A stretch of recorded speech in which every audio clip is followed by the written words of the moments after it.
One thing that I always try to be open and candid about is I actually fought all my professional prize fights under the influence of psychedelic mushrooms. So by the time I started doing bare knuckle boxing, I was doing several grams the day of the fight. Um, yeah, I took 5 grams the day I won the knockout of the year in 2022. I took 7.5 grams the day that I won the world title in 2023, and I took 7 grams of synthetic mushrooms during the fight of the year in December of 2023. Let's unpack that really quick because if I'm on that high of a dosage with mushrooms, the last thing I feel like doing is being physical, like punching anyone, or and it's like very rare. So I don't know if this, like, I don't want to communicate to people like, oh, this is a normal thing. Like, this is a very like original to Mark thing that you are able to do this. So I guess my question reels back to, you don't just like wake up one morning and you're like, oh, I'm gonna have this big fight today, let's just do this. Like, you had to like train with them, work with them. Can you kind of talk about that a little bit? Yeah, so I decided to fight under the influence of psilocybin because I was using it in my training and getting really good results. As I mentioned before, I was increasing the dose with each fight, trying to find the optimum performative dose. And I built my tolerance up very high as a result of doing this over several years. So I wouldn't advise that somebody take anywhere near that much, uh, because again, it took me years of building up my tolerance and my experience to work up to that amount. And to be clear, I didn't take all of that in one sitting. So I would take a 1 gram synthetic gummy every 1 to 2 hours from the time I woke up the day of the fight until when we would leave for the arena. So I was spacing it out.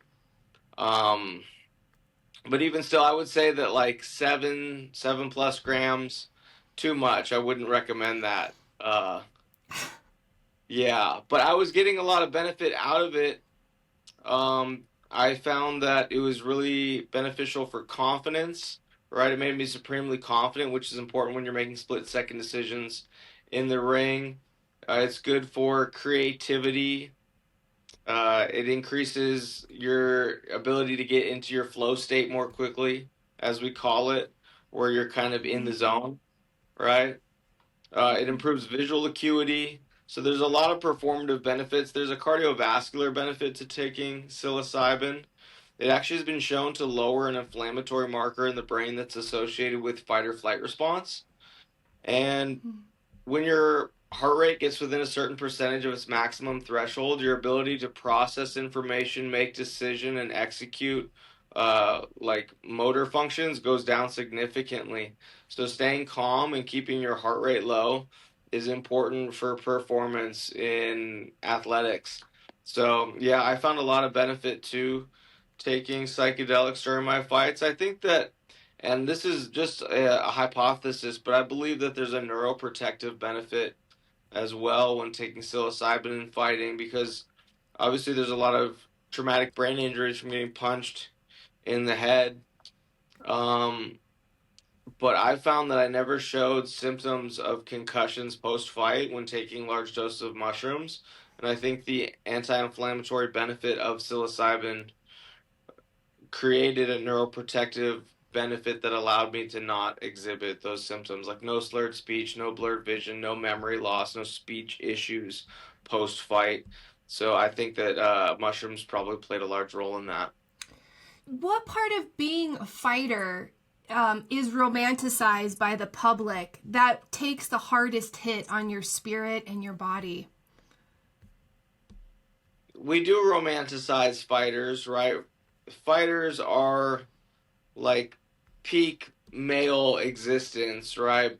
Being able to beat people up and perform under pressure in front of crowds at the highest level is something that we all grow up daydreaming and fantasizing about as a kid.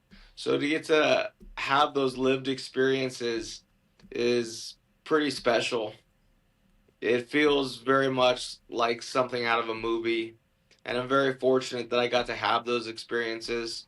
But at the same time, I'm also grateful that I no longer have to do that sort of thing because it does take a toll on you, right? I have noticed the impact that it's had on my neurological function, right? On my speech, on my memory, things like that. And I know that again, it is gonna impact me down the road, and that's why I've gotten so involved with my nonprofit, Athletes Journey Home, trying to find alternative solutions for fighters like myself and others within my community because, quite frankly, there is no widely accepted cure for neurological degeneration as a result of traumatic brain injuries.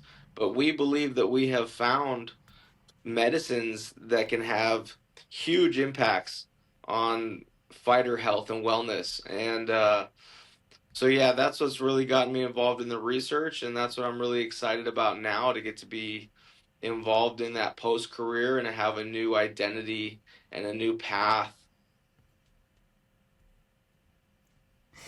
So I just want to go into Athlete's Journey Home. So thanks for bringing that up because that's the next segue. But before I do, I want to do a big shout out to Mike Vasquez. I think it's really amazing that he is investing in his athletes and that he sees the value of healing them. And it's such a big thing for humanity for him to do that. So shout out to Mike Vasquez. Appreciate him. But he just sponsored your latest study in Colombia. Can you just go forever about what you learned down there, the experience, the scientific data that you collected? Yeah, I'd be happy to. It was a wonderful retreat. And yes, thank you for mentioning Mike Vasquez, president of BKB Bare Knuckle Boxing. This is the second year in a row that he's made a very large donation to Athletes Journey Home that we can fund and sponsor the treatment of athletes like myself and others from within the organization, and you know, all different kinds of sports backgrounds as well. So we just went down to Medellin, Colombia. We stayed at the La Guaira Retreat Center where we took 12 MMA fighters. There's myself, Matthew Morton, who's another bare knuckle boxer from my organization. We had world champion mixed martial artists, Brazilian Jiu Jitsu black belts, D1 wrestlers, really, really high level fighters from all over the world that flew to Medellin to stay at the La Guaira Retreat Center where we underwent 4 ayahuasca ceremonies over a span of 7 days. And Wow. yeah, our scientific team, Onaya Science, flew out. They do data collection before and after the therapies so that we can measure the results, improve the effectiveness of these type of treatments. We had a first of its kind neuroimaging kit. This device cost almost $250,000, and we were able to actually scan myself and other athletes' brains during the ceremony, which is a first of its kind scientific study. Something like this has never been done. It actually caused a little bit of controversy within our scientific team because some of them felt that doing these in therapy, in ceremony brain scans is how you say it's taboo, right? Like it goes against the plant medicine culture, bringing science and technology into this sacred space.